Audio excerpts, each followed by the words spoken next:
Distance और displacement दोनों एक ही है, दोनों लेंथ ही है ना। पर अंतर क्या है, डिस्टेंस है एक्चुअल लेंथ, जिस पाथ से चला उस पाथ का एक्चुअल लेंथ, और डिस्प्लेसमेंट क्या है जी, मिनिमम लेंथ या मिनिमम डिस्टेंस, शॉर्टेज डिस्टेंस बोलिए, मिनिमम डिस्टेंस बोलिए। और अंतर है, क्या अंतर है, और एक वेक्टर है और एक स्केलर है, और क्या अंतर हो सकता है। चलो एक बार जल्दी से रिवाइज करेंगे डिस्टेंस डिस्प्लेसमेंट। मैं एक बॉक्स बना रहा हूं, आप पॉइंट बताते जाएंगे। तो मैं ना ये इधर डिस्टेंस लिख रहा हूं, इधर डिस्प्लेसमेंट लिख रहा हूं, ठीक है। देखिए दोनों में अंतर जो भी है,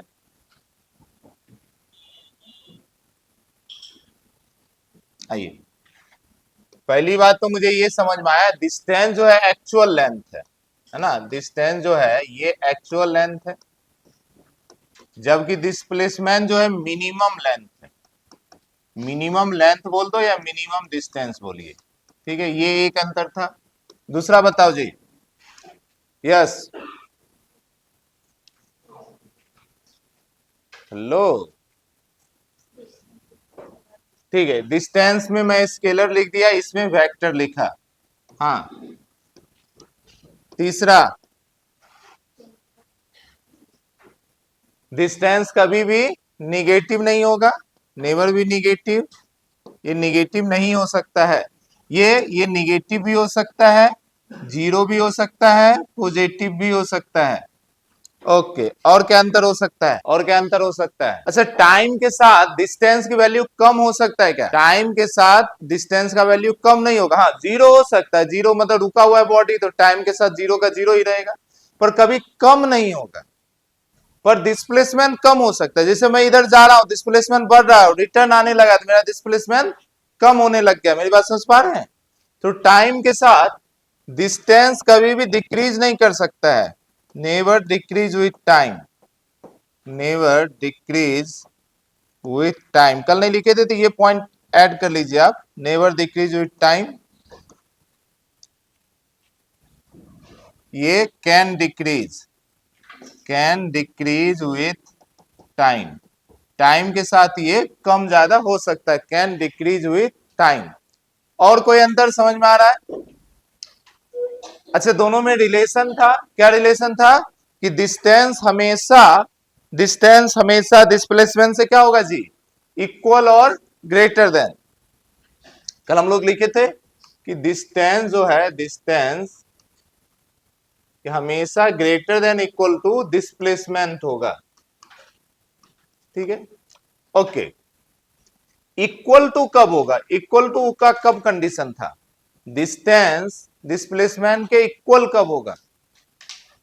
हेलो, डिस्टेंस डिस्प्लेसमेंट के इक्वल कब होगा, जब पाथ स्ट्रेट हो और डायरेक्शन चेंज नहीं हो। सिर्फ स्ट्रेट होने से काम नहीं चलेगा ना, जाकर वापस आ गया तो डिस्प्लेसमेंट तो जीरो हो जाएगा। तो इक्वल होगा, ग्रेटर देन इक्वल टू है, पर इक्वल कब होगा, इक्वल होता है पाथ हमारा स्ट्रेट हो, पाथ हमारा स्ट्रेट हो और मोशन में कोई चेंज नहीं हो, डायरेक्शन में मोशन हो without changing direction. Yes please come, without changing direction. तो ये सारी बातें हम लोग कल किए थे, कुछ भी क्वेश्चन इस पे प्रैक्टिस नहीं किए, बहुत ज्यादा अलग से सिर्फ डिस्टेंस डिस्प्लेसमेंट के बेसिस पे कभी क्वेश्चन आता नहीं है, पर जस्ट अपनी प्रैक्टिस के लिए एक दो क्वेश्चन करते, एकदम बेसिक बेसिक लेवल का क्वेश्चन जो आप 9th 10th में ऐसा करते हैं। तो आइए एक दो क्वेश्चन हम लोग एकदम जस्ट बेसिक बेसिक करते हैं, ठीक है। एक तो मैं ग्राफ बना रहा हूं, उसको ग्राफ को देखकर आपको बताना है क्या सही है क्या गलत है।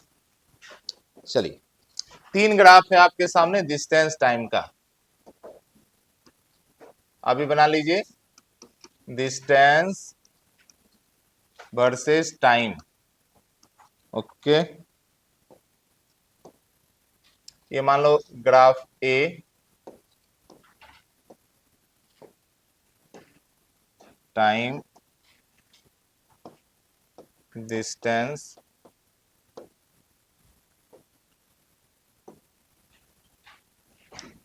एक और अपने पास ग्राफ है, टाइम डिस्टेंस, ठीक है।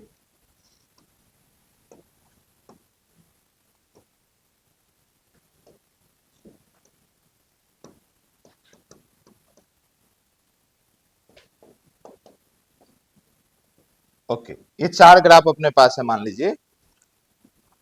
पहली चीज मुझे ये फाइंड करना है, इसमें से कौन सा ग्राफ पॉसिबल नहीं है, इसमें से कौन सा ग्राफ पॉसिबल नहीं, यानी कि बिल्कुल ही गलत ग्राफ है। जल्दी से, इसमें से कौन सा ग्राफ पॉसिबल नहीं है, बोलिए। बी। क्यों नहीं पॉसिबल है? क्योंकि टाइम के साथ डिस्टेंस का वैल्यू कम नहीं हो सकता। बात समझ पा रहे हैं? डिस्प्लेसमेंट होता तो सही था ग्राफ, तो ये तो बिल्कुल गलत है, ये बिल्कुल गलत है। रीजन आप अपने से लिख लें, distance will never decrease with time, time के साथ डिस्टेंस की वैल्यू कभी भी डिक्रीज नहीं होगा, ये तो क्लियर है। ओके, अच्छा ये जो है ए सही है या गलत है? बिल्कुल सही है, टाइम बढ़ रहा है, डिस्टेंस बढ़ रहा है। अच्छा ये सोचो, ये जो आप सोचोगे हम पढ़ रहे हैं मोशन इन स्ट्रेट लाइन, ये ऐसा कर्व कैसे आ गया? ये डिस्टेंस टाइम ग्राफ जो है वो पाथ को नहीं दिखाता, वो वैल्यू को दिखाता है। तो ये पाथ से कंफ्यूज नहीं होंगे, ये पाथ ऐसा क्यों हो गया, ये पाथ ऐसा क्यों हो गया। ये पाथ थोड़ा ही है, पाथ का कोई स्केचिंग थोड़े बना हुआ है आपके साथ कि इस रास्ते से चल रहा है। ये तो अलग अलग वैल्यू है और आपने हर वैल्यू को एक लाइन से मैच करा दिया। मेरी बात समझ पा रहे हैं? तो कई बार हमारे मन में कंफ्यूजन आता है, पाथ ऐसा, ये पाथ नहीं है, कोई ऐसा रास्ता से नहीं जा रहा है, ये अलग अलग वैल्यू है, ये अलग अलग, हर एक अपने आप में एक वैल्यू है, हर एक अपने आप में एक पॉइंट है। आपने हर पॉइंट को, ग्राफ का तरीका होता है कि हम मैच करा देते हैं, ये कोई पाथ का रिप्रेजेंटेशन नहीं है। ओके, ये ग्राफ के बारे में बताइए। ये ग्राफ बिल्कुल सही है, पर ये ग्राफ किस सिचुएशन को इंडिकेट कर रहा है? Body at rest. हर जगह टाइम कितना भी बढ़ा पर डिस्टेंस की वैल्यू नहीं बढ़ा, यानी बॉडी किस में है? रेस्ट में है। तो आपका आंसर बिल्कुल सही था, ऑप्शन बी सही है। इसमें लिख लीजिए बॉडी एट रेस्ट, इसमें जो है बॉडी रेस्ट में है, रुका हुआ बॉडी का ये ग्राफ है, ठीक है। बाकी काइनेमेटिक्स में ग्राफ पढ़ेंगे हम लोग, पर एक बेसिक आइडिया हमें लेते रहना है। ओके, आइए एक क्वेश्चन और करेंगे हम लोग।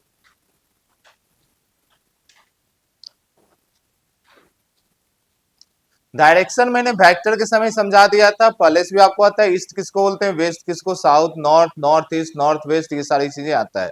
लिखिए क्वेश्चन लिखिए। अ मैन वॉक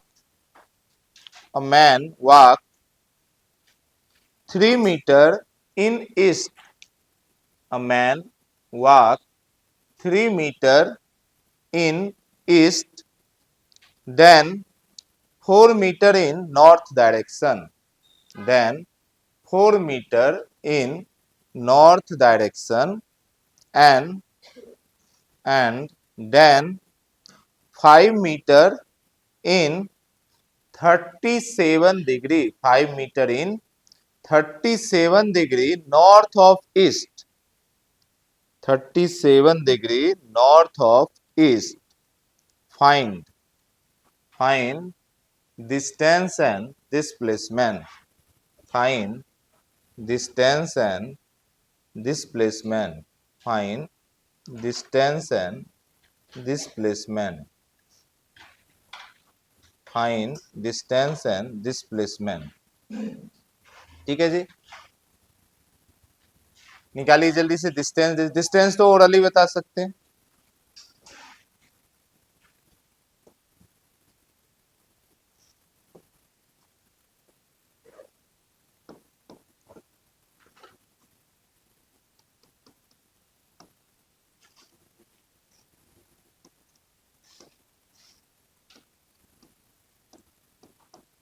कुछ ऐसा ही बनेगा, सोचो।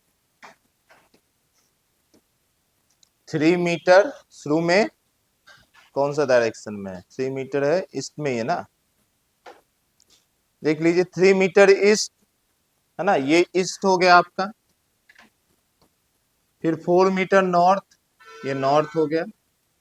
और आपसे बोल रहा है 37 degree east, north of east. तो देखो ये ईस्ट है, इससे 37 डिग्री नॉर्थ की तरफ गया। क्लियर है ना? तो बॉडी तो इसी पाथ में मूव किया है। डिस्टेंस तो क्लियर समझ में आ रहा है, 3 + 4 7 + 5। ठीक है, इसमें तो कोई दिक्कत नहीं है। डिस्प्लेसमेंट निकालिए, डिस्प्लेसमेंट निकालिए, डिस्प्लेसमेंट निकालिए। डिस्टेंस तो अपना हो गया 3 + 4। अच्छा, मुझे डायग्राम के पास सॉल्व करते समय कुछ करना पड़ेगा, तो मैं यहां लिख देता हूं। डिस्टेंस 3 + 4 + 5 12 मीटर मान लो। डिस्प्लेसमेंट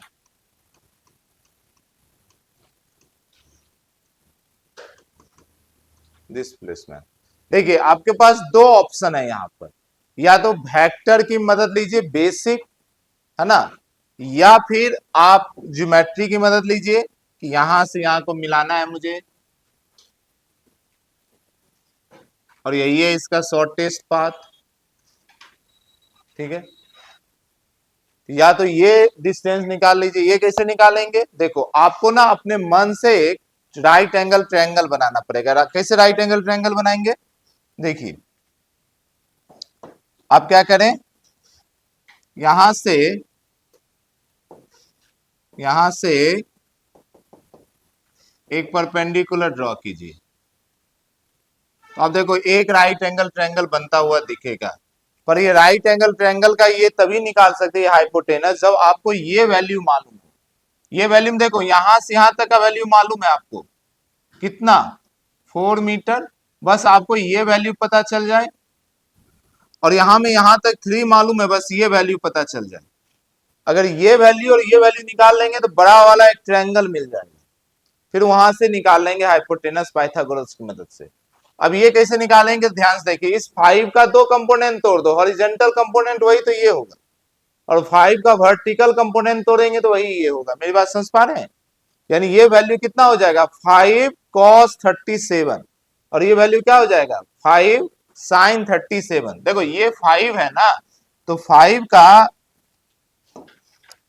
ये 5 को अगर ये कंपोनेंट तोड़ोगे तो इसका नाम क्या हो जाएगा, 5 cos 37। मेरी बात समझ पा रहे हैं?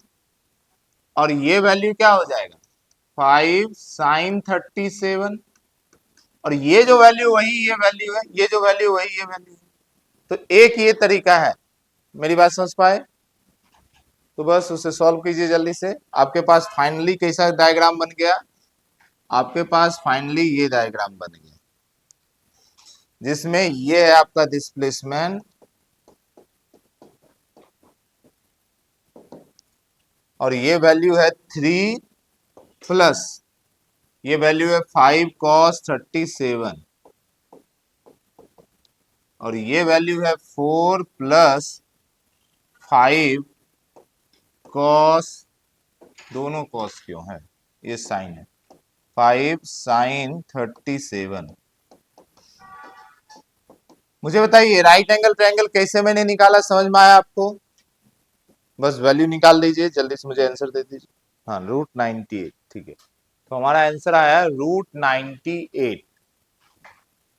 √98। एक्चुअल में ये वैल्यू भी आपका 7 आ गया होगा फाइनली, और ये वैल्यू भी आ गया होगा 7। तो देखो, डिस्प्लेसमेंट को हम ऐसा लिख सकते हैं, 7 है इस डायरेक्शन में, इसको हम एक्स डायरेक्शन मान सकते हैं। तो आप ऐसा बोल सकते हो 7i कैप + 7j कैप। ये आपका डिस्प्लेसमेंट वेक्टर है। अगर डिस्प्लेसमेंट एक वेक्टर है तो उसको वेक्टर फॉर्म में दिखाओगे, तो आंसर हो गया 7i कैप + 7j कैप। अब अगर इसकी मैग्नीट्यूड चाहिए तो मैग्नीट्यूड निकालना आता है आपको। मैग्नीट्यूड कैसे निकालते हैं, अंडर रूट आई वाले का स्क्वायर प्लस जे वाले का स्क्वायर, यहां से निकाल देंगे। और अगर इसकी आपको डायरेक्शन चाहिए, अगर इसकी डायरेक्शन चाहिए तो वो भी आप निकाल सकते हैं।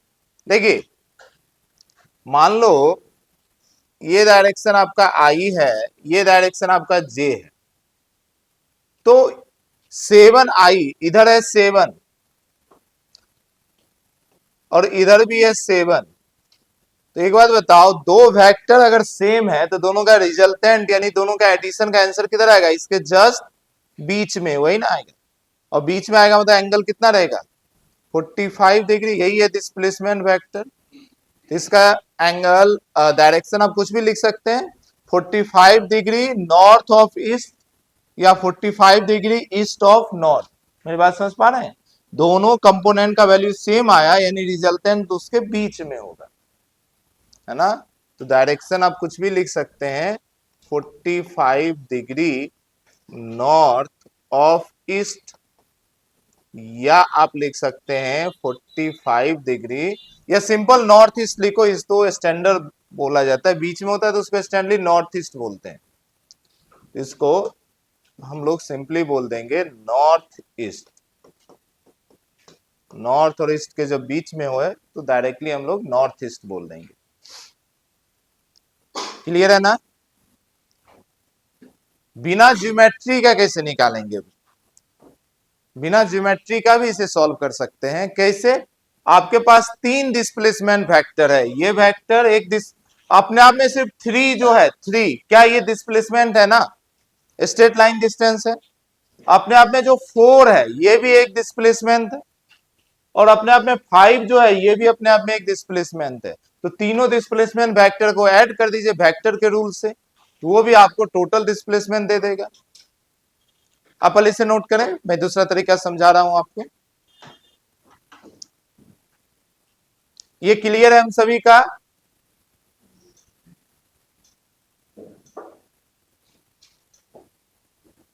चलिए देखिए, इसे और कैसे कर सकते हैं हम लोग।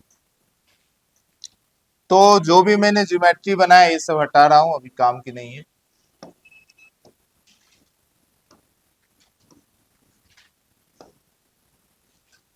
ठीक है,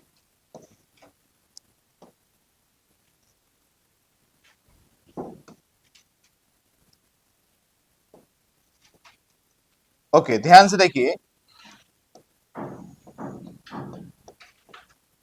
ध्यान से देखिए।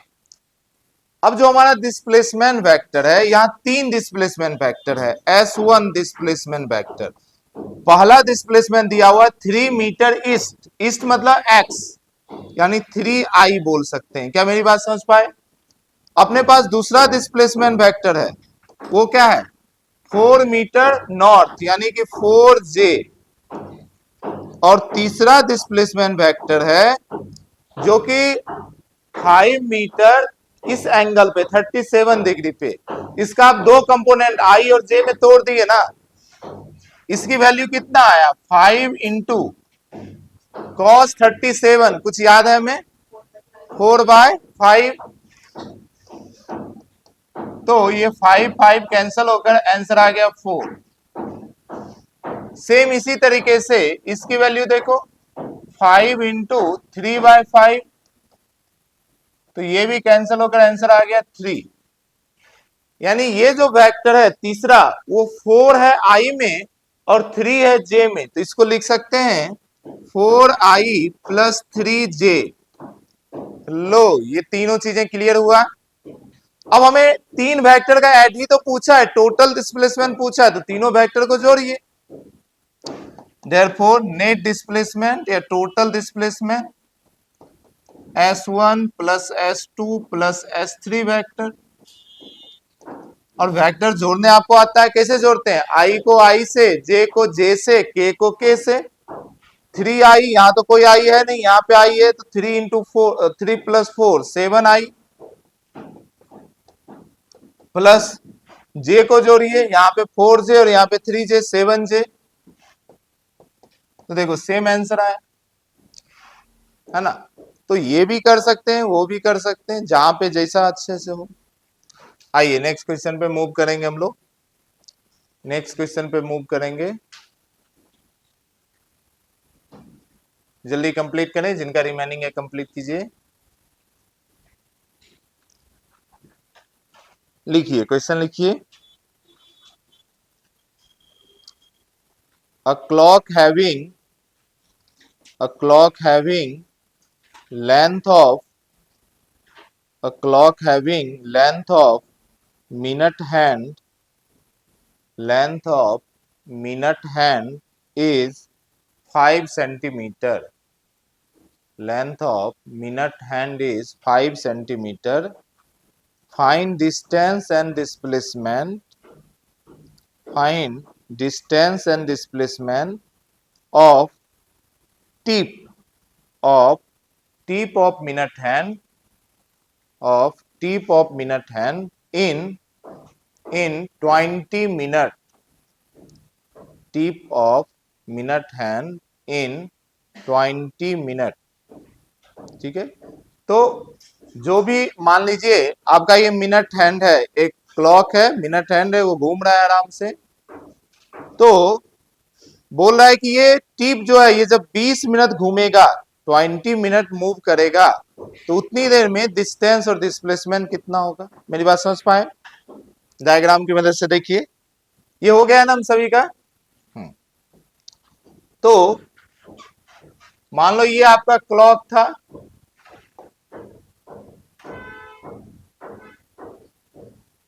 ठीक है, ठीक है, 20 मिनट कैसे दिखाओ, कहीं से कहीं दिखा दो। मान लो ये दिखा दी, ये है अपने पास 12 और ये है अपना मान लो 4, ठीक है, तो मिनट हैंड का टिप यहां कहीं से मूव किया होगा यहां कहीं तक।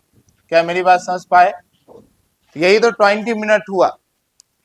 अब इस 20 मिनट में कितना डिस्टेंस मूव किया, कितना डिस्प्लेसमेंट मूव किया, ये एक सर्कल बन गया आपका, और मिनट हैंड उसकी रेडियस हो गया, और रेडियस की वैल्यू है अपने पास 5 सेंटीमीटर। आंसर भी सेंटीमीटर में दे दीजिए, कोई दिक्कत नहीं है।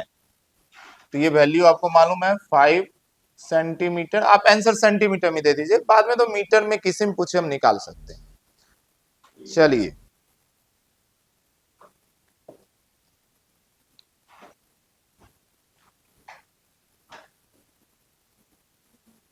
कोई बच्चा मुझे ये एंगल बताओ कितना होगा।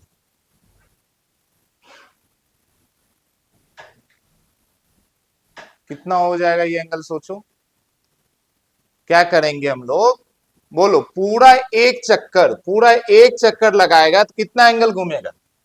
360। वो एक चक्कर में कितना डिवीजन आप किए हैं? 12। समझ पा रहे हैं? तो एक का निकाल लेंगे, उसको 4 से मल्टीप्लाई कर देंगे। ध्यान समझो मैं कैसे निकाल रहा हूं। ये थीटा है मान लो, तो पूरा 360 था, पर उसको ना आप 12 डिवीजन किए, तो ये तो एक का मिला, पर आप ना यहाँ पे 4 है तो 4 से मल्टीप्लाई करेंगे। क्या ये आपको समझ में आया? ये आपका थीटा हो गया, एंगल ऐसे निकाले। ये सिर्फ ये क्या निकला, ये निकला एक का, जिस 12 के बाद एक इतना का होगा, ये छोटा एंगल इतना आएगा, है ना, पर 4 है ना, 4 डिवीजन लिए हैं आप,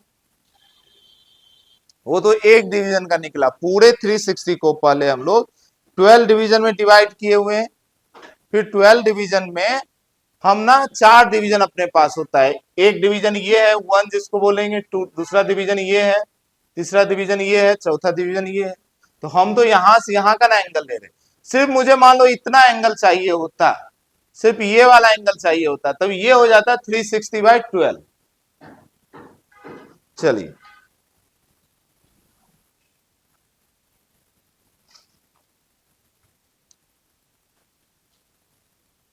निकालिए डिस्टेंस डिस्प्लेसमेंट।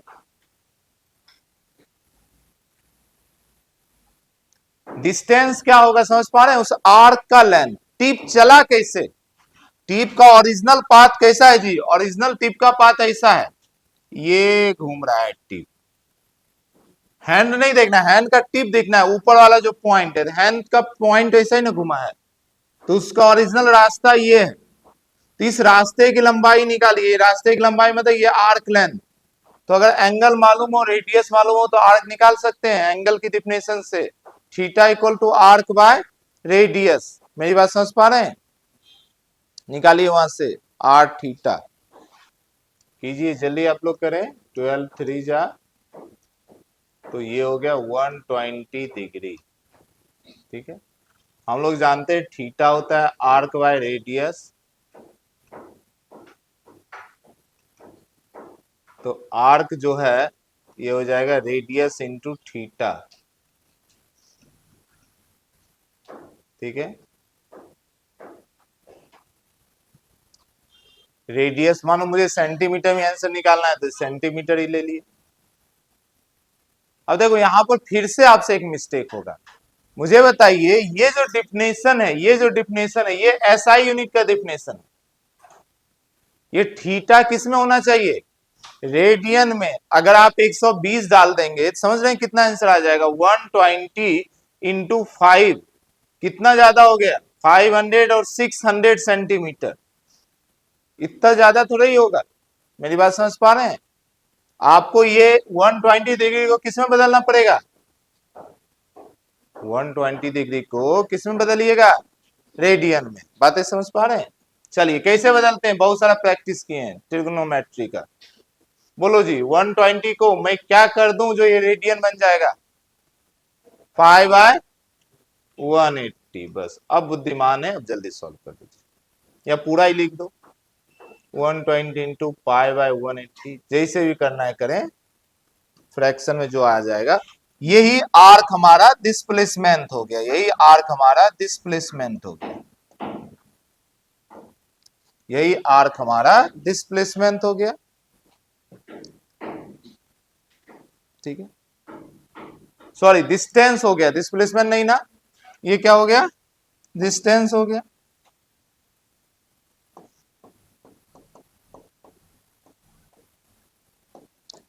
ओके जल्दी से, अब डिस्प्लेसमेंट कैसे निकालेंगे? डिस्प्लेसमेंट तो यहां पर ये होगा जी, देखिए ये इनिशियल है, ये फाइनल है, ये होगा आपका डिस्प्लेसमेंट। अब ये डिस्प्लेसमेंट कैसे निकालोगे? ट्रायंगल की मदद से निकालेंगे। ये एक ट्रायंगल आपको दिख रहा है, जिस ट्रायंगल का दो साइड पता है, दोनों साइड सेम है, इसी ट्रायंगल जिसका दो साइड सेम हो और उसका बीच का एंगल भी पता है, तो तीसरी साइड निकालना है। ठीक है ना? ट्रायंगल की प्रॉपर्टी यूज कीजिए।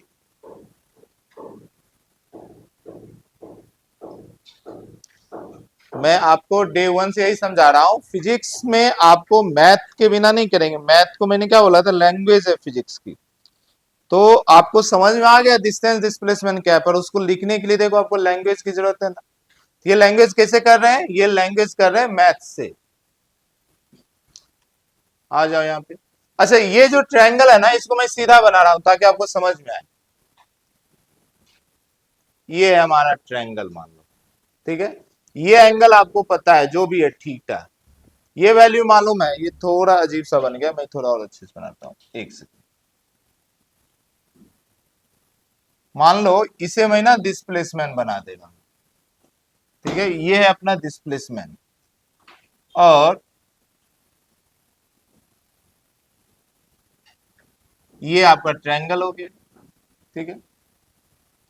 ये एंगल आपको कुछ पता है थीटा, ये मालूम है 5 सेंटीमीटर, ये भी मालूम है 5 सेंटीमीटर, और यही आपका है डिस्प्लेसमेंट, ठीक है। ऐसी ही कुछ कहानी है। अब वो ट्रायंगल का वैल्यू आप निकाल लीजिए। अच्छा इसको और भी एक तरीके से कर सकते हैं। मान लो आप ना ट्रायंगल की मदद से नहीं करना चाहते हैं, तब भी कर सकते हैं। कैसे कर सकते हैं वो ध्यान देखिए। आपको ये फाइनल पोजीशन मालूम है, आपको ये इनिशियल पोजीशन मालूम है, तो final position minus initial position displacement, तो दो वेक्टर मालूम है। मानो ये वेक्टर ए है, ये वेक्टर बी है, तो ए माइनस बी निकाल दीजिए। Under root a square plus b square minus 2ab cos theta. कुछ याद आया? दो वेक्टर का रिजल्ट वहां से भी निकाल सकते हैं, दोनों के बीच का एंगल मालूम है। तो मैं ये बताना चाहता हूं, ये क्वेश्चन को आप कई तरीके से अप्रोच कर सकते हैं। जो आपके माइंड में पहले आया, जो आपके माइंड में पहले आया उससे कर सकते हैं, ठीक है। ये डिस्टेंस वाला मिटाओ। ओके चलिए, बहुत बच्चे का चेहरा देखकर मुझे बहुत खुशी हो रहा है, तो मैं बोर्ड पे बना देता हूं। देखो ये मुझे बताइए, यहां से मैं परपेंडिकुलर ड्रॉ करूं, क्या इसका बाइसेक्टर हो जाएगा? दोनों साइड सेम है तो ये बातें क्लियर है ना? ठीक है। ये पूरा एंगल 120 है, तो बाइसेक्टर बीच से किए तो ये छोटा वाला जो एंगल आया, ये एंगल कितना है? 60। ये एंगल 90, तो ये एंगल कितना? 30। मेरी बात समझ पा रहे हैं? अच्छा जी, ये है डिस्प्लेसमेंट का आधा, SY2 हम बोल दे रहे हैं। इसकी जो वैल्यू आएगा उसी का डबल आएगा। अब ये नहीं निकाल सकते 5 का ये कौन सा कंपोनेंट होगा, कॉस कंपोनेंट होगा। मेरी बात समझ पा रहे हैं? ये एक राइट एंगल बन गया, अब उसमें क्या दिक्कत है, आपको ये मालूम है, ये निकालना है। देखो ये मैं बना रहा हूं, ये एक राइट एंगल मालूम हो गया आपको, इसकी वैल्यू 5 मालूम हो गया, इसकी एंगल 30 मालूम हो गया, और ये SY2 है, यही आपको चाहिए। तो ये बेस है, बताओ बेस किस में आता है, कॉस में आता है ना। तो इसमें लगाइए, अगर आप वेक्टर का वो नहीं करना चाहते हैं, बाकी आपको रिजोल्यूशन से तो साफ साफ समझ में आ रहा है। ये क्या है, ये 5 cos थीटा, और ये क्या है 5 sin थीटा। मेरी बात समझ पा रहे हैं ना। और नहीं करना चाहते तो इस ट्रायंगल में cos थीटा लगाइए, फिर से यही आ जाएगा। तो ये वैल्यू आपका हो गया 5 इंटू कॉस 30, ठीक है, यानी कि 5 cos 30 का वैल्यू √3/2। अच्छा ये तो मिला S/2, ये जो मिला ये मिला आपका S/2 का वैल्यू। आपको S चाहिए, 2 से 2 कैंसिल कर दीजिए, तो फाइनली देखिए आपका S का वैल्यू हो गया 5√3 सेंटीमीटर। मीटर में बदलना है बदल दीजिए। तो ये तो आप ट्रायंगल की प्रॉपर्टी की मदद लिए, ठीक है। मैं इसी को वेक्टर की मदद से आपको सॉल्व करके दिखाता हूं। देखो मुझे मालूम है डिस्प्लेसमेंट वेक्टर होता है final position vector minus initial position vector. ये पढ़े हैं कुछ, डिस्प्लेसमेंट क्या होता है, final position minus initial position. ये जो 5 सेंटीमीटर है ये क्या फाइनल पोजीशन ही तो है। इसको अगर ओरिजिन मानते हो तो ये, क्योंकि ये 5 सेंटीमीटर यहीं से तो मेजरमेंट है, तो ये है आपका फाइनल पोजीशन, ये है आपका इनिशियल पोजीशन, ये भी 5 ही है, तो इसे मान लीजिए फाइनल पोजीशन वेक्टर, और इसे मान लीजिए आप इनिशियल पोजीशन वेक्टर। अब दो वेक्टर का माइनस करने आता है, बताइए जी, vector a minus vector b, इसकी मैग्नीट्यूड कैसे निकालते हैं, under root a square plus b square plus, sorry minus ना, -2ab cos थीटा। कुछ याद आ रहा है, सब्सट्रैक्शन ऑफ वेक्टर, तो बस वही है, ए और बी दोनों का मैग्नीट्यूड पता है। तो इसी तरीके से एस वेक्टर क्या हो जाएगा, एस वेक्टर की मैग्नीट्यूड अंडर रूट जो भी है ए और बी, फाइनल आपका हो गया तो आर फाइनल का स्क्वायर, सब 5 है, मैं सिर्फ 5 लिख रहा हूं, 5 का स्क्वायर प्लस 5 का स्क्वायर -2 इंटू 5 इंटू कॉस 120, दोनों के बीच का एंगल थीटा का वैल्यू 120 आया था। तो इसे भी सॉल्व कीजिए, सेम वही आंसर आएगा 5√3। मैंने दो क्वेश्चन करा दिया, डिस्टेंस डिस्प्लेसमेंट। देखिए अब आप ना नीट या जेई जब भी आप कंपटीशन तैयारी करेंगे तो अब ये नहीं पूछेगा कि Ram go A to B and return B to A find the displacement. ये ठीक था, ये 9th में पहली बार सीखने के लिए सही था, पर अब कुछ भी क्वेश्चन पूछे वहां पर आपका अच्छा खासा मैथ यूज कराएगा ही। तो आप इसे लिख लीजिए, और नेक्स्ट पैरामीटर पे हम लोग मूव करेंगे। हम लोग दो पैरामीटर क्लियर कर लिए, डिस्टेंस और डिस्प्लेसमेंट। नेक्स्ट पैरामीटर हमें क्लियर करना है velocity and speed, last one acceleration रहेगा। तो हेडिंग बनाइए वेलोसिटी। कहीं पे दिक्कत हो तो पूछें, कहीं पे दिक्कत हो पूछें। अब ये चीजें क्या है ना, आपको क्वेश्चन प्रैक्टिस से ही आएगा। आप में से अभी बहुत सारे बच्चे से क्वेश्चन नहीं बना, जबकि डिस्टेंस डिस्प्लेसमेंट आप सभी को आ रहा था, कल रिवाइज भी किए। क्यों, क्योंकि आपको ना ये मैथ में दिक्कत था, ये मैथ में आपका दिक्कत था, आपको डिस्टेंस डिस्प्लेसमेंट में दिक्कत नहीं था, ये आपको मैथ में दिक्कत था, वो प्रैक्टिस से ही हो पाएगा। वेलोसिटी क्या है जी,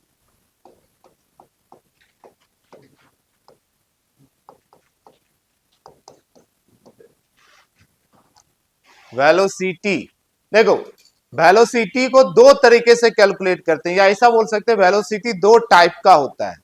अब देखो वेलोसिटी हो, स्पीड हो, एक्सेलरेशन हो, तीनों का कैलकुलेशन दो तरीके से होता है। उसी दो कैलकुलेशन के बेस पे उसका नाम रख दिए, एक को बोलेंगे एवरेज और एक को बोलेंगे इंस्टेंटेनियस। मेरी बात समझ पा रहे हैं? तो वेलोसिटी दो टाइप का होगा, हम लोग ऐसा बोलेंगे, दो टाइप से बोलो या दो कैलकुलेशन बोलिए। ये टू टाइप्स, वेलोसिटी दो टाइप्स का है।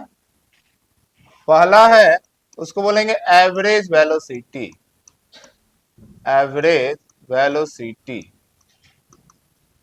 देखिए एवरेज का एक सिंबल है, ब्रैकेट है, स्पेशल टाइप का ब्रैकेट जो एवरेज को रिप्रेजेंट करता है। बहुत ध्यान देखिए, ये वाला ब्रैकेट जो है, ये वाला ब्रैकेट, ये एवरेज का सिंबल है, इसे याद रखिएगा। ये कई जगह काम आएगा आपका, करंट में भी काम आएगा, एवरेज करंट वगैरह निकालेंगे तो वहां पे काम आएगा। ये सिंबल है, स्टैंडर्ड सिंबल है एवरेज का, ठीक है। तो अब वेलोसिटी का सिंबल v, और ये एक वेक्टर क्वांटिटी है। वेलोसिटी एक वेक्टर क्वांटिटी है, चाहो तो लिख दो, ये है वेक्टर। अब एवरेज वेलोसिटी को डिफाइन कैसे किए हैं?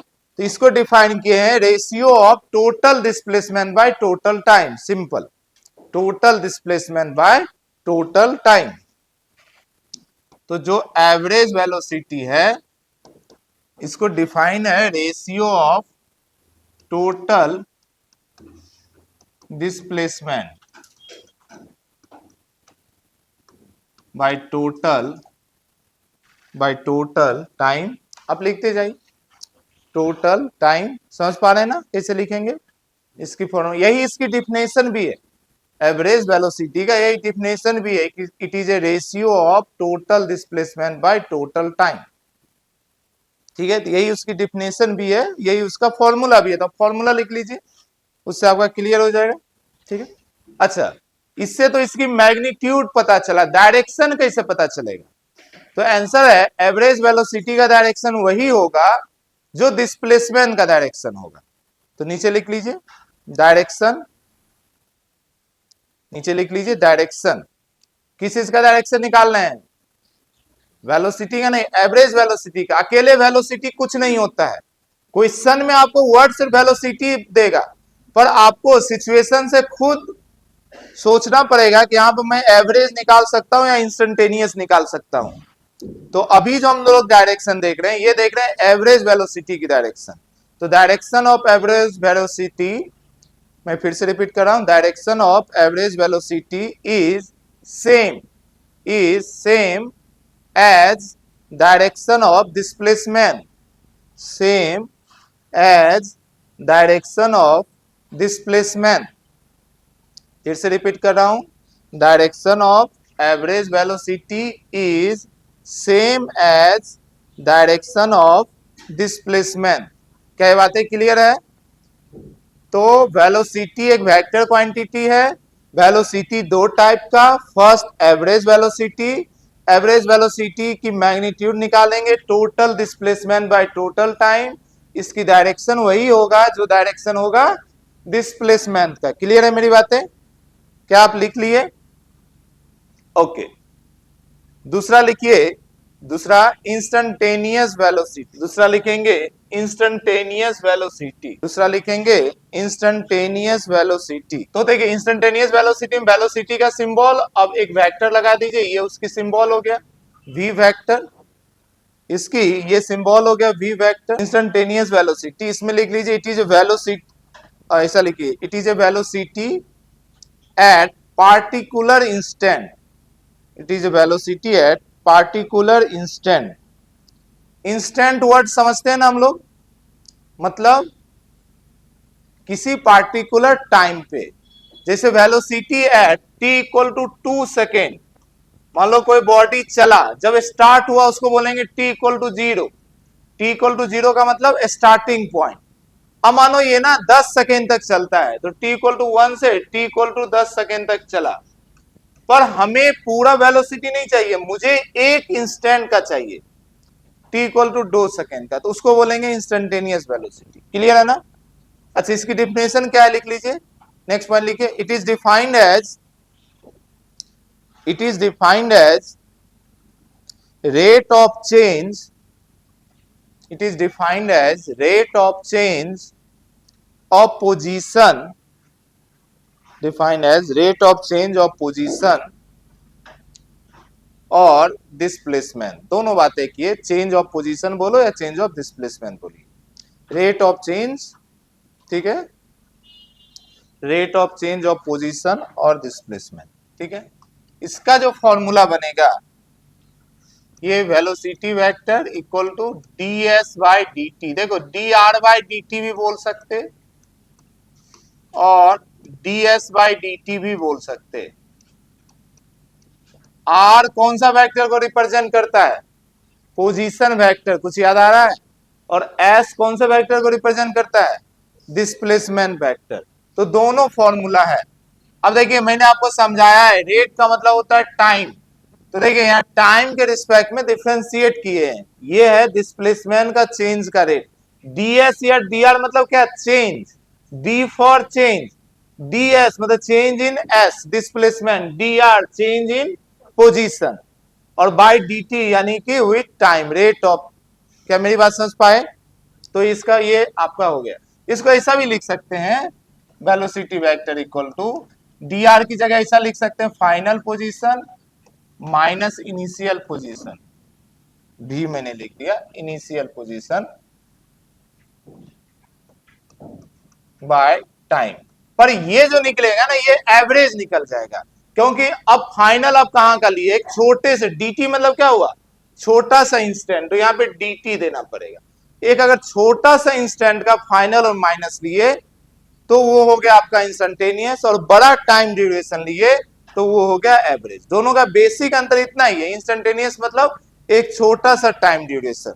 अब इसको बहुत ध्यान से समझिए, जरा बहुत ध्यान से समझिए। मैं एक एग्जांपल लेता हूं, आपको दोनों चीजें क्लियर हो जाएगा। जैसे समझो आप ना ऐसा घर से निकले, मान लीजिए आप घर से निकले अपने स्कूल के लिए या ट्यूशन के लिए, जो भी बोलो, ठीक है, ऐसा आप निकले, ओके, आप अपनी घर से निकले ट्यूशन के लिए, कोचिंग के लिए। अब ये जो डिस्टेंस है, मान लीजिए ये जो डिस्टेंस है, मैं मान लिया 10 किलोमीटर है, आपके घर से आपकी इंस्टीट्यूट 10 किलोमीटर की डिस्टेंस पे है। अब आप घर से निकले जितना बजे भी, मान लो सुबह 8 AM में निकल रहे हैं और 8:30 AM में आप ट्यूशन पहुंच जा रहे हैं। अब कोई आपसे पूछे कि आप कितनी वेलोसिटी से आए, तो आप आंसर क्या देंगे? आप बोलेंगे, देखो आपको टाइम कितना लगा? 30 मिनट, इसको हम लोग बोल सकते हैं हाफ आवर। क्लियर है ना? तो आप बोलोगे अच्छा वेलोसिटी डिस्प्लेसमेंट 10 और टाइम हाफ आवर, 2 ऊपर गया 20 किलोमीटर पर आवर। यानी कि आप अपनी वेलोसिटी बताएंगे 20 किलोमीटर पर आवर, तब तो 10 किलोमीटर आधे घंटे में आ गए, 1 घंटा चलते तो आप 20 किलोमीटर पहुंचते। ये बातें क्लियर है? पर एक बात सोचिए, आप घर से निकलते समय आपने पैर, पहला पैर रखा था, उसी समय आपकी स्पीड 20 हो गया क्या? आप तो बोल रहे हो कि मेरी स्पीड, सॉरी वेलोसिटी सीख रहे हैं, मेरी वेलोसिटी 20 किलोमीटर है, इतनी स्पीड से, इतनी वेलोसिटी से मैं यहां से यहां आया। पर रियलिटी में कैसा हुआ? रियलिटी में यह था कि शुरुआत में आपकी वेलोसिटी यहां पर 0 था, फिर थोड़ा बढ़ा होगा, 0 से 10 गया होगा, फिर 10 से 20 भी गया होगा, 20 से 50 भी गया होगा, फिर रास्ते में ट्रैफिक आया होगा, कोई दोस्त मिला होगा, आपकी वेलोसिटी कम हुआ होगा, थोड़ा किसी को देखने के लिए रुके होंगे, चाय नाश्ता किए होंगे, जो भी किए होंगे, फिर ज्यादा हुआ, फिर कम हुआ। मेरी बात समझ पा रहे हैं? कोई आदमी एक कंटिन्यूअस स्पीड वेलोसिटी से चलता है क्या? आप गाड़ी चलाते हैं, उसमें एक एक्सीलेटर होता है, कम ज्यादा तो होते रहता है। तो आपका जो वेलोसिटी था हर समय चेंज हो रहा था, आपका ये जो वैल्यू आया, ये सभी वेलोसिटी का एवरेज आया। मेरी बात समझ पाए? और इंस्टेंटेनियस क्या है, वो आपसे बोलेगा कि अच्छा ये सारी बातें छोड़ो, मुझे बताओ जब घड़ी में 8:15 हो रहा था, उस समय आपकी स्पीड कितनी थी? तो वो आपसे पूछ ही नहीं रहा है आप कितना से चले, कहां पहुंचे, आपको सिर्फ एक टाइम का पूछ रहा है, तो ये आप बता देंगे। अच्छा ये कैसे बताएंगे? तो आप जिस गाड़ी से जा रहे हैं, गाड़ी में एक स्पीडोमीटर होता है आगे, जिसमें स्पीड होता है, समझ पा रहे हैं?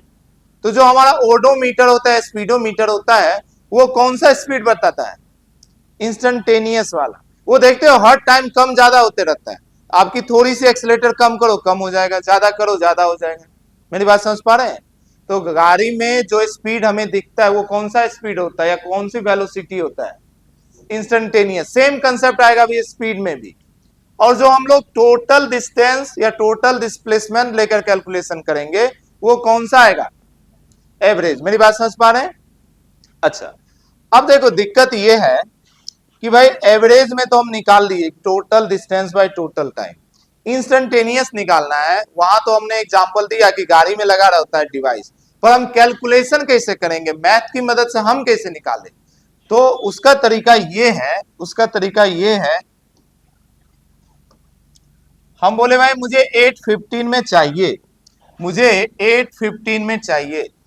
वेलोसिटी होता तो डिस्प्लेसमेंट बाय टाइम ही है, पर मैं ना एक बहुत छोटा टाइम लूंगा। तो याद कीजिए मैंने क्या बताया था, बहुत छोटे चेंज को स्मॉल डी से दिखाते हैं। तो मैं प्रैक्टिकल में यहाँ पे ना बहुत छोटा सा टाइम लिया, छोटा सा टाइम ड्यूरेशन। कितना छोटा सा टाइम ड्यूरेशन? तो 8:15 से 1 नैनो सेकेंड पहले 1 नैनो सेकेंड बाद तक। मेरी बात समझ पा रहे? बहुत ही छोटा सा टाइम ड्यूरेशन। उसी छोटे से टाइम ड्यूरेशन को मैं dt बोला, और छोटा सा टाइम ड्यूरेशन में बॉडी छोटा ही डिस्प्लेसमेंट करेगा, उस छोटे से डिस्प्लेसमेंट को मैं ds बोला। और ये ds बाई dt यानी डिस्प्लेसमेंट बाय टाइम किया तो मुझे वेलोसिटी मिल गया। पर ये टाइम बहुत छोटा सा लिए, इसीलिए इसको इंस्टेंट बोलेंगे। तो ये वेलोसिटी कहां का है? एक पार्टिकुलर इंस्टेंट का। क्या मेरी बात समझ पाए? तो एक मोटा मोटा आपको एक आइडिया लगा एवरेज और इंस्टेंट में अंतर। इंस्टेंट का मतलब हुआ किसी पार्टिकुलर इंस्टेंट पे, और एवरेज का मतलब हुआ total distance by total displacement, sorry total displacement by total time. अब इसकी डायरेक्शन कैसे निकालेंगे? क्या दोनों का डायरेक्शन सेम होगा? सोचो।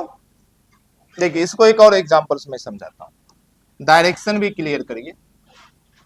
मान लो एक बॉडी है, ये आपको डायग्राम भी नोट करना। मान लो ये बॉडी ना ऐसा चला, ठीक है, ये इसका ए था, इसका घर, और ये था बी ट्यूशन, ठीक है। ये इसका पाथ है, ये इसका रास्ता है, ठीक है। मुझे बताओ ए टू बी जब गया तो एवरेज वेलोसिटी का मुझे डायरेक्शन चाहिए। तो एवरेज वेलोसिटी की डायरेक्शन कैसे निकालोगे? आप डिस्प्लेसमेंट निकालेंगे, और जो डिस्प्लेसमेंट का डायरेक्शन है वही एवरेज का डायरेक्शन होगा। डिस्प्लेसमेंट का डायरेक्शन क्या होता है जी? डिस्प्लेसमेंट का डायरेक्शन क्या होता है? Initial to final position, straight line. तो ये इनिशियल पोजीशन, ये फाइनल पोजीशन, इसको मिलाए, ये हो गया आपका डिस्प्लेसमेंट, और यही डायरेक्शन, यानी ये डायरेक्शन जो है, ये जो डायरेक्शन आप निकाल रहे हैं, ये डायरेक्शन है एवरेज वेलोसिटी का डायरेक्शन। पर इंस्टेंटेनियस वेलोसिटी का डायरेक्शन क्या होगा? इंस्टेंटेनियस तो किसी पार्टिकुलर इंस्टेंट पे निकलेगा। मान लो आप ना यहां पे निकालना चाह रहे हैं, जब बॉडी यहां पे था तो यहां पे आप निकालना चाह रहे हैं, तो सोचो यहां पे डिस्प्लेसमेंट कैसे किया होगा? थोड़ा सा पीछे थोड़ा आगे टाइम यहां लिया होगा, तो यहां का डिस्प्लेसमेंट तो यही रहा होगा ना, छोटा सा स्ट्रेट लाइन। ds क्या है? ds है छोटा सा डिस्प्लेसमेंट। डिस्प्लेसमेंट कैसा होता है? Straight line. मेरी बात समझ पा रहे हैं? तो ये जो ds यहां का ds रहा होगा, ये तो एकदम छोटा सा रहा होगा, यानी ये एक टेंजेंट की तरह रहा होगा। मेरी बात समझ पा रहे हैं?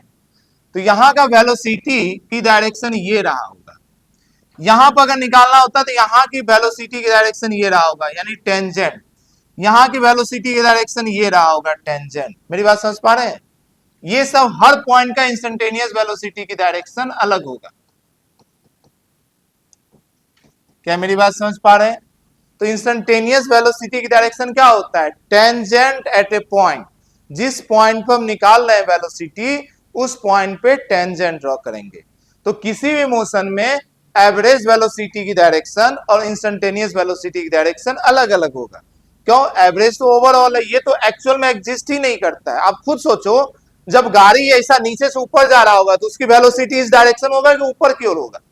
ऊपर की ओर ना जी। जब गाड़ी ऊपर से नीचे आ रहा होगा तो उसकी वेलोसिटी नीचे की तरफ होगा, इधर कुछ होगा। ये तो कभी था ही नहीं। गाड़ी की स्पीड ऐसा, डायरेक्शन ऐसा था, ऊपर गया नीचे आया फिर ऐसा गया ऐसा आया। तो जिस समय ऊपर जा रहा है उस समय थोड़े बोलोगे उसकी डायरेक्शन इधर, उस समय तो यही ना बोलेंगे उसकी डायरेक्शन। तो जब जिस इंस्टेंट पे मुझे डायरेक्शन चाहिए उस इंस्टेंट का मुझे टेंजेंट ड्रॉ करना पड़ेगा। क्लियर है ना मेरी बातें? जल्दी से ये डायग्राम नोट कर लीजिए। तो ये आपका फॉर्मूला हो गया और ये डायरेक्शन निकालने का तरीका हो गया इंस्टेंटेनियस। देखिए direction of instantaneous velocity is, direction of instantaneous velocity is, direction of instantaneous velocity is along the tangent, is along the tangent, along the tangent at that instant, along the tangent at that instant। जिस instant का आपका instantaneous velocity निकाला है उस instant का tangent, ठीक है, किस पे टेंजेंट? पाथ पे टेंजेंट, पाथ पे टेंजेंट, है ना? क्लियर है ना मेरी बातें? ओके, मुझे बताओ क्या कभी ऐसा हो सकता है कि इंस्टेंटेनियस वेलोसिटी की डायरेक्शन और एवरेज वेलोसिटी की डायरेक्शन सेम हो? क्या एक पॉसिबिलिटी है कभी? जैसे पॉसिबिलिटी है ना डिस्टेंस और डिस्प्लेसमेंट सेम होगा, कब? जब पाथ स्ट्रेट लाइन हो और डायरेक्शन चेंज नहीं हो रहा। इसी तरीके से मुझे बताइए कि एवरेज वेलोसिटी और इंस्टेंटेनियस वेलोसिटी की डायरेक्शन क्या कभी सेम हो सकता है? आंसर है हाँ, अगर पाथ स्ट्रेट हो तो। पाथ स्ट्रेट है तो टेंजेंट भी तो ऐसा ही बन जाएगा। जैसे एक नीचे करते हैं आपको एग्जांपल, ये डायग्राम बन गया ना? देखिए मान लीजिए ये ए था और ये बी था। अब मुझे ना, और पाथ भी ऐसा ही, आदमी ऐसा ही चला है, तो इस केस में डिस्टेंस डिस्प्लेसमेंट भी सेम है। अब सोचो अगर डिस्प्लेसमेंट की डायरेक्शन देखना है तो यही है डिस्प्लेसमेंट की डायरेक्शन, तो डिस्प्लेसमेंट की डायरेक्शन यानी यही डायरेक्शन है बी एवरेज का, जो डायरेक्शन डिस्प्लेसमेंट का वो डायरेक्शन बी एवरेज का। पर अगर आपको इंस्टेंटेनियस चाहिए, मान लो इस पे इंस्टेंट पे, इस इंस्टेंट पे चाहिए, तो यहाँ पे टेंजेंट भी तो यही हो जाएगा, तो यही हो जाएगा बी इंस्टेंट। तो कहीं भी निकालेंगे, कहीं पे भी बी इंस्टेंट निकालेंगे तो टेंजेंट तो वही मिलेगा। क्लियर है ना? तो लिख लीजिए नेक्स्ट पॉइंट, ये डायग्राम भी बना सकते हैं और लिख भी लीजिए। If body is moving in a straight line, if body is moving in a straight line, then direction of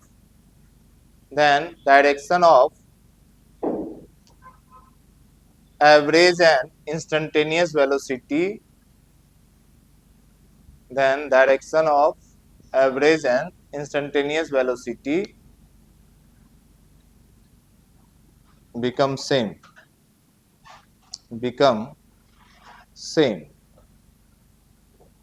ठीक है ना?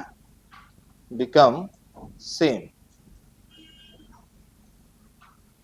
ऐसा चाहो एक डायग्राम बना लो जिससे आपको आइडिया लग जाएगा। बिल्कुल कंफ्यूज नहीं होना है। वेलोसिटी दो टाइप का ही होता है, एक होता है एवरेज, एक होता है इंस्टेंटेनियस। इंस्टेंटेनियस में उस पार्टिकुलर इंस्टेंट की बात करते हैं, ठीक है? अब देखिए वेलोसिटी से ही एक कंसेप्ट लिया गया है जिसको बोलेंगे यूनिफॉर्म मोशन, यूनिफॉर्म मोशन। तो अगर किसी बॉडी के इंटायर मोशन में, यानी जितनी दूर मोशन किया उतनी टाइम तक उसकी वेलोसिटी चेंज नहीं हो, तब बोला जाएगा यूनिफॉर्म मोशन। मेरी बात समझ पा रहे हैं? यूनिफॉर्म मोशन का मतलब हुआ इफ वेलोसिटी ऑफ बॉडी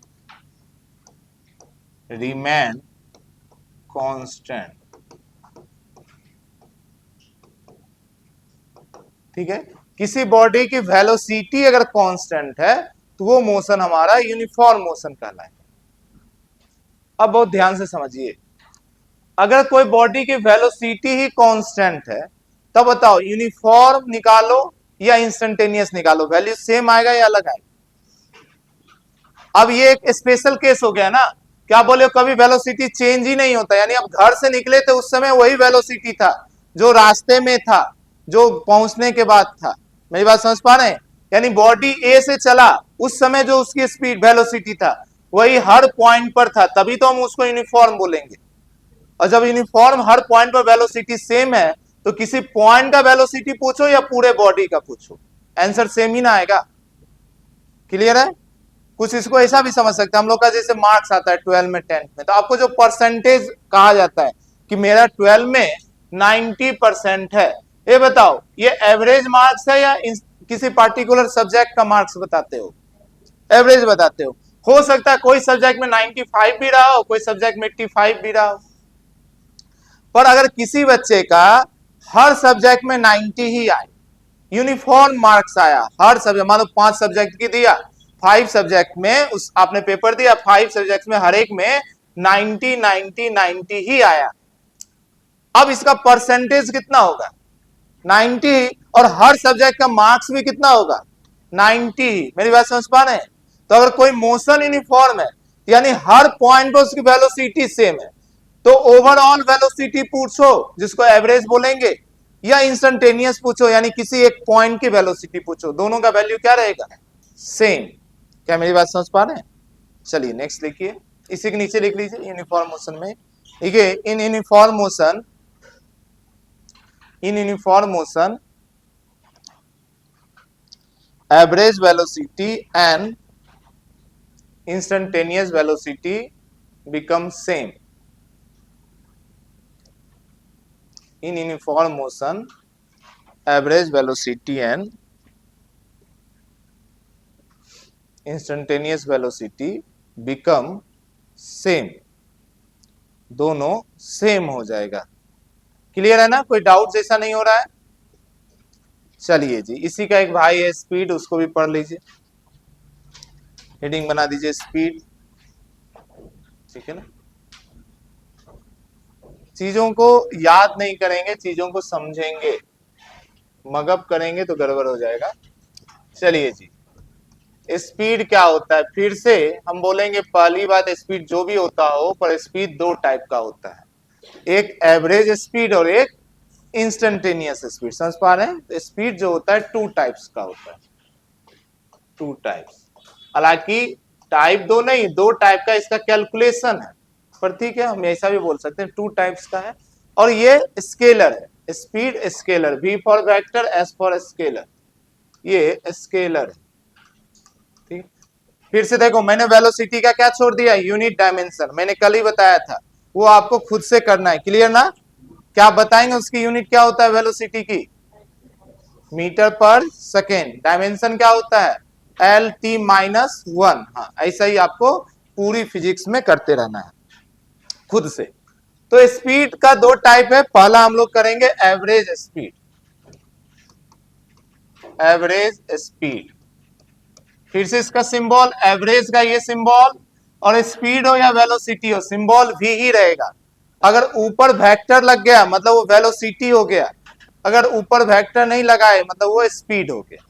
ठीक है, तो एवरेज वेलोसिटी की तरह ये एवरेज स्पीड भी ऐसे ही डिफाइन है, total distance by total time, ऐसे ही डिफाइन है। Total distance, it is a ratio of total distance by total time.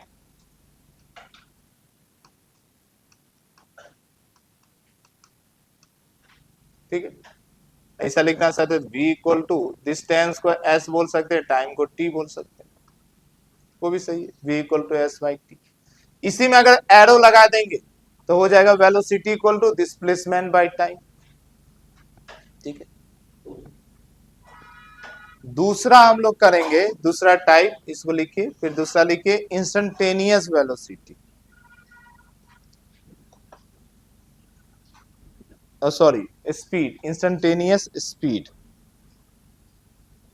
Instantaneous speed. ठीक है,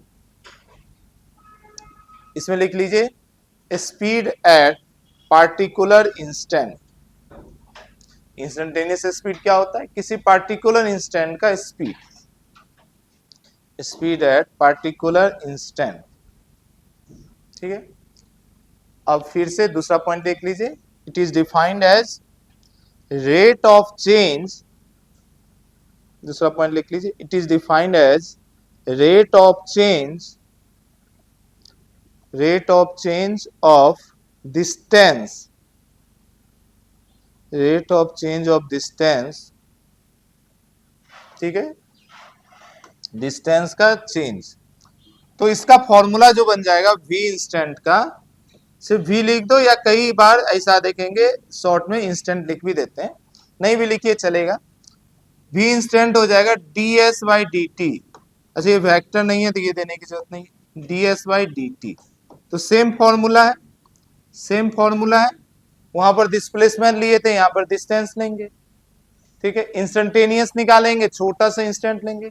अब फिर से कहानी को मैं रिपीट कर रहा हूं, सेम कहानी को, तो अब आपको अच्छे से रिमाइंड भी हो जाएगा। जैसे समझो,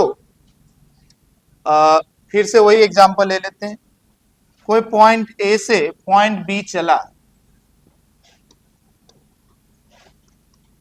अब रास्ते में उसकी वेलोसिटी जब चलना स्टार्ट हुआ तो उसकी वेलोसिटी 0 था, फिर रास्ते में कहीं पे उसकी वेलोसिटी 10 हो गया, 20 हो गया, कहीं 50 हो गया, फिर उसका 30 भी हुआ, ऐसा कर करके वहां पे फिर से 0 हुआ होगा। ये मैंने स्पीड बताया, बॉडी ऐसे जा रहा है, यहां से यहां जा रहा है, पर हर समय उसकी एक स्पीड तो नहीं चलेगा, आपकी गाड़ी की स्पीड कम ज्यादा हो रहा होगा। जब आप पहुंच गए होंगे तो ऑब्वियसली आपकी स्पीड 0 हो गया होगा, जब शुरू किए होंगे तब भी 0 रहा होगा, रास्ते में कम ज्यादा हुआ होगा। पर अगर हम टोटल डिस्टेंस को ले लिए, यहां से यहां की डिस्टेंस को ले लिए, टोटल कितना टाइम लगा उसका रेशियो निकाल दिए, तो हमें क्या मिलेगा, एवरेज स्पीड। और अगर किसी पार्टिकुलर इंस्टेंट पे, मानो जब बॉडी यहां पे था, उस समय हमसे पूछता मेरा स्पीड कितना है, मेरा आंसर कितना होता, 10। जब मैं यहां पे था तब हमसे पूछता मेरा स्पीड कितना है, तो हम क्या बताते, 20। यहां पर हमसे पूछता 50, फिर यहाँ पे 30, यहाँ पे 0। ये स्पीड कहां दिखता, आपकी स्पीडोमीटर में। क्या मेरी बात समझ पा रहे हैं? और अगर मुझे स्पीडोमीटर से नहीं, मुझे मैथमेटिक्स से कैलकुलेशन करना है, तो मुझे यहां पर करना है। मुझे मालूम है स्पीड डिस्टेंस बाय टाइम, पर छोटा सा टाइम, तो मैं यहाँ पे एक छोटा सा, एक नैनो सेकेंड या नैनो सेकेंड से भी छोटा टाइम लेता, एकदम छोटा सा टाइम dt। अब इस छोटे से टाइम में बॉडी का डिस्टेंस भी छोटा सा होगा, तो वो डिस्टेंस हो गया ds, फिर दोनों को डिवाइड कर दिया, तो मुझे इस टाइम का स्पीड मिल गया। यानी मेरी बात समझ पाए, तो ds बाई डी टी हो गया। क्लियर है ना? चलिए ये फॉर्मूला आप लिख लिए, ये सारी चीजें हो गया। मुझे बताओ एवरेज स्पीड और इंस्टेंटेनियस स्पीड, यहां तो डायरेक्शन की कोई बात ही नहीं है, स्केलर है, तो क्या वैल्यू सेम हो सकता है दोनों का? क्या वैल्यू सेम हो सकता है? होगा कब, यूनिफॉर्म मोशन में। फिर से लिख लीजिए, in uniform motion, in uniform motion, लिख लीजिए instantaneous velocity and average velocity, sorry speed, instantaneous speed and average speed become same. Uniform motion में दोनों सेम ही रहेगा, क्योंकि हर जगह वेलोसिटी सेम है, स्पीड भी सेम ही रहेगा। ओवरऑल वेलोसिटी का माइंड में ये बैठाइए कि स्पीड प्लस डायरेक्शन। 9 पे याद कीजिए, वेलोसिटी का नाम था स्पीड विथ डायरेक्शन। वेलोसिटी का क्या नाम था 9th में, स्पीड विथ डायरेक्शन। तो जब भी वेलोसिटी आए तो माइंड में बताइए स्पीड प्लस डायरेक्शन। तो स्पीड वेलोसिटी सेम है, यानी उसकी मैग्नीट्यूड तो सेम ही रहा होगा, स्पीड सेम ही रहा होगा, ठीक है। अच्छा अब ना जरा वेलोसिटी और स्पीड को थोड़ा कंपेयर करते हैं, वेलोसिटी और स्पीड को कंपेयर करते हैं, जैसे डिस्टेंस और डिस्प्लेसमेंट को कंपेयर किए थे। मुझे बताइए average velocity, average velocity average speed से ज्यादा हो सकता है क्या? एवरेज वेलोसिटी, क्योंकि डिस्टेंस सॉरी डिस्प्लेसमेंट डिस्टेंस से ज्यादा नहीं हो सकता। रुको वहां से शुरू करते हैं, पहले डिस्टेंस डिस्प्लेसमेंट में ये पॉइंट किए हुए थे कि डिस्प्लेसमेंट जो है या डिस्टेंस, ये हमेशा ग्रेटर देन इक्वल टू किसका होगा, डिस्प्लेसमेंट की। ये पॉइंट में किसी को दिक्कत जब हम बोल रहे हैं इसका मतलब आप समझ रहे हैं, याद नहीं कर रहे हैं। क्या ये पॉइंट क्लियर है ना? अब यही डिस्टेंस को तो टाइम से डिवाइड करके एवरेज निकालते हैं। मेरी बात समझ पा रहे हैं? तो डिस्टेंस से आप क्या निकालोगे? स्पीड। और डिस्प्लेसमेंट से क्या निकालेंगे? वेलोसिटी। पर वो स्पीड कौन सा होगा, इंस्टेंटेनियस या एवरेज? एवरेज। ये एवरेज है ना टोटल डिस्टेंस टोटल डिस्प्लेसमेंट का, यानी कि एवरेज स्पीड या तो इक्वल टू होगा या ग्रेटर देन होगा एवरेज वेलोसिटी के। यहां पर बातें सिर्फ मैग्नीट्यूड की हो रही है, यहां पर बातें सिर्फ मैग्नीट्यूड की हो रही है, डायरेक्शन कंपेयर ही नहीं करेंगे के पास। इसके बीच का रिलेशन सोच कर देखो जरा, इसके बीच का रिलेशन सोच कर देखो, इंस्टेंटेनियस वेलोसिटी और इंस्टेंटेनियस स्पीड का क्या रिलेशन रहा होगा। देखो दोनों है एक छोटा सा टाइम ड्यूरेशन का। मेरी बात समझ पा रहे हैं? तो यहां पर कम ज्यादा नहीं होगा, यहां पर सेम होगा। फिर से ये सिर्फ मैग्नीट्यूड के लिए हो रहा है, डायरेक्शन है ही नहीं तो कंपेयर कैसे होगा। ये सारी बातें ओनली फॉर मैग्नीट्यूड, ये जो सारी बातें लिखे हैं ओनली फॉर मैग्नीट्यूड। ये सेम क्यों हुआ, कुछ समझ पाए? एक छोटा सा इंस्टेंट पर अगर आप देख रहे हो तो उस समय डिस्टेंस डिस्प्लेसमेंट सेम रहेगा या अलग रहेगा? मान लो बॉडी कैसा भी चल रहा है सोचो, लेकिन एक छोटा सा अगर टाइम ड्यूरेशन देख रहे हो, एक छोटा सा, आपको पता है ना कोई भी कर्व है अगर उसका एक छोटा सा पोर्शन लेंगे तो ये हमारे लिए क्या होगा, एक स्ट्रेट लाइन ही होगा। क्या मेरी बात समझ पा रहे हैं? तो इंस्टेंटेनियस लेंगे छोटा सा तो यही हमारे लिए डिस्टेंस भी हो जाएगा, यही हमारे लिए डिस्प्लेसमेंट भी रहेगा, इसीलिए यही हमारे लिए इंस्टेंटेनियस स्पीड भी रहेगा और वेलोसिटी भी रहेगा। तो दोनों का मैग्नीट्यूड सेम रहेगा। हाँ डायरेक्शन तो इसमें होता ही नहीं है, इसमें होगा, तो हम डायरेक्शन को कंपेयर ही नहीं करेंगे। क्या मेरी बात समझ पाए? इस चीजों को थोड़ा अच्छे से समझेंगे, है ना। अपनी एग्जाम में थोड़ा एक एसर्शन रीजन वाला पोर्शन होता है, वो कहीं कहीं से आपको चीजें घुमाता है। ठीक है, तो आज यहीं तक रहने देते हैं। नेक्स्ट हमें समझना है, क्या समझना है नेक्स्ट? एक्सेलेरेशन। अच्छा टाइम है, थोड़ा एक क्वेश्चन कर लो ना एवरेज पे।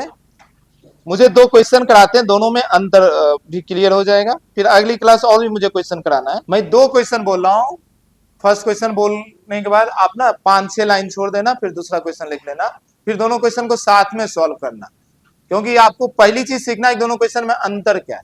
ठीक है, लिखिए पहला क्वेश्चन लिखिए। A particle travel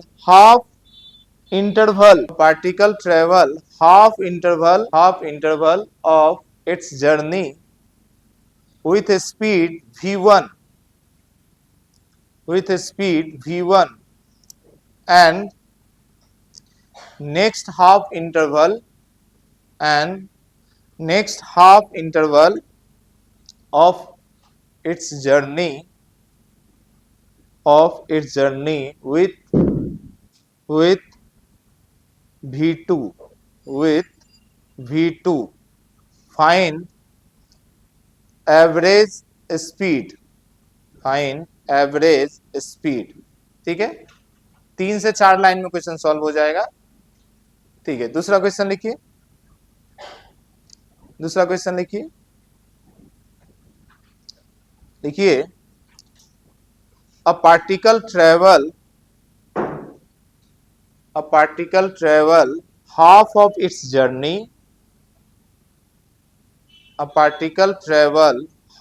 its journey with speed v1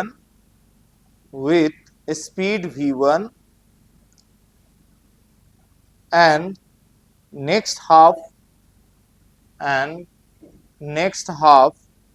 of its journey with v2 speed v2 find average speed। दोनों क्वेश्चन को ध्यान से पढ़िए, दोनों में अंतर समझिए। ठीक है, क्योंकि एवरेज स्पीड बहुत अच्छे समझने के बाद भी एग्जाम में गलती हो जाता है हमसे। अब क्वेश्चन को ध्यान से पढ़िए,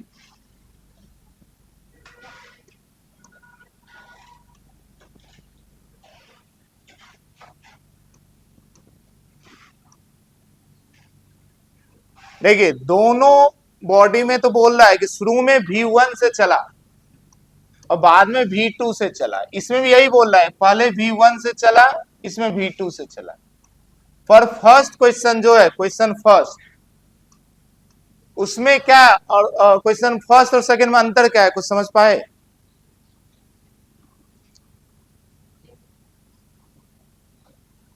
फर्स्ट और सेकेंड में अंतर क्या है, कुछ समझ पाए? फर्स्ट में क्या बोल रहा है, इंटरवल। इंटरवल किस चीज के लिए यूज होता है? टाइम के लिए। मेरी बात समझ पा रहे हैं?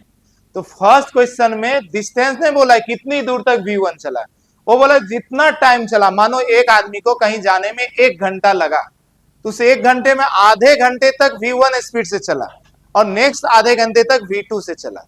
यहाँ टोटल टाइम का आधा है, मतलब मान लो A से B जाने में उसको T टाइम लगा होगा, तो वो T2 टाइम तक V1 स्पीड से चला है। सॉरी, वो T/2 टाइम तक, इसकी आधा ना, तो T/2 टाइम तक V1 स्पीड से चला और T/2 टाइम तक आधा आधा टाइम ही तो जा रहा है, V2 से चला है। क्या मेरी बात समझ पाए? और दूसरा में क्या बोल रहा है, हाफ ऑफ इज जर्नी, तो सीधा आधा जर्नी मतलब आधा दूरी। तब अब मान लो अगर यहां से यहां तक का टोटल जो डिस्टेंस है, ये कुछ भी मान लेते हैं, अगर x रहा होगा या s रहा होगा, तो इसका आधा यानी x/2 जो है, x/2 ये V1 से चला और ये x/2 V2 से चला। क्लियर है ना?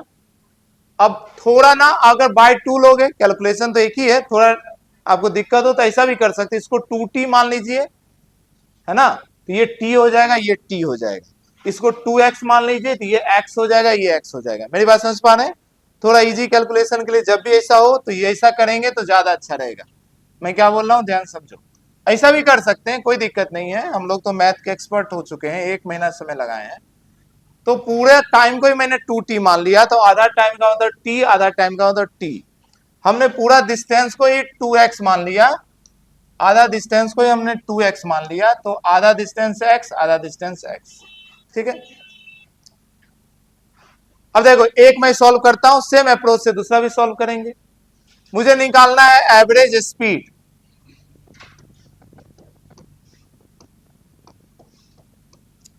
तो एवरेज स्पीड मतलब टोटल डिस्टेंस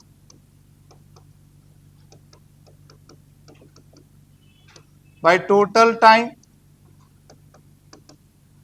तो टोटल टाइम का वैल्यू तो हमें पता है 2t, पर टोटल डिस्टेंस का वैल्यू नहीं पता है। मुझे आधा टाइम पता है और वेलोसिटी पता है, स्पीड पता है। तो मुझे बताओ डिस्टेंस को क्या हम स्पीड इंटू वेलोसिटी लिख सकते हैं?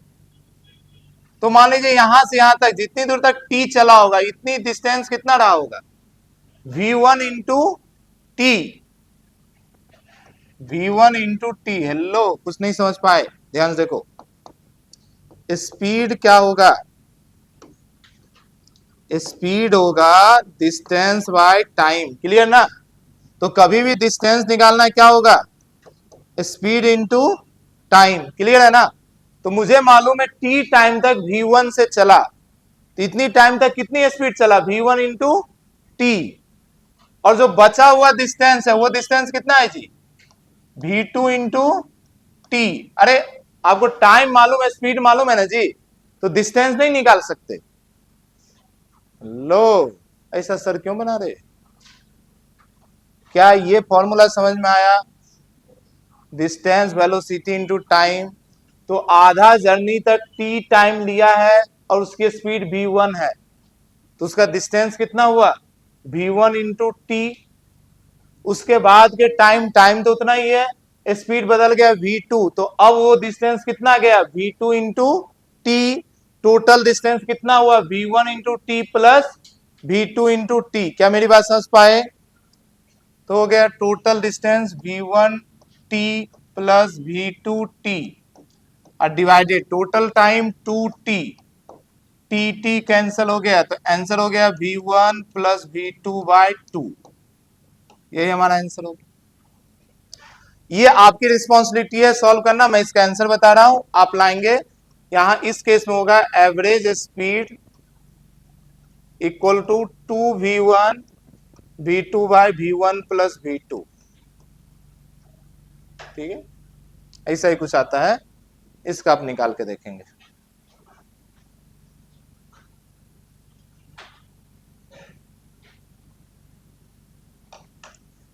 इस केस में देखो, अब टोटल डिस्टेंस पता है तो ऊपर तो 2x रख दोगे, पर टोटल टाइम नहीं पता है, तो बताओ ये टाइम कैसे निकालोगे?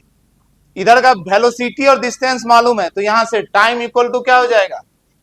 Distance by velocity. तो यहां का डिस्टेंस, यहां का टाइम कितना हो जाएगा? डिस्टेंस है x, वेलोसिटी है v1, इधर का टाइम कितना हो जाएगा? x by v2।